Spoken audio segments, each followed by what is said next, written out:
I don't know what these engineers were thinking. They didn't engineer this one very well, sadly. Customer here comes in complaining about a ticking noise. Um, these things have notorious problems with the rocker arms.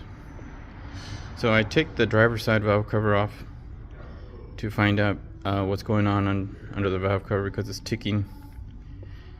And I found the problem. So if you look here, these are the cams. This is the intake, this is exhaust.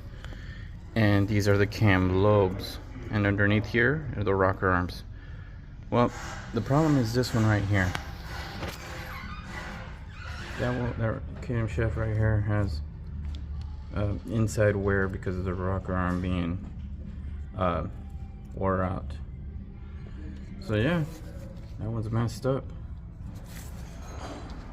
Another good old day.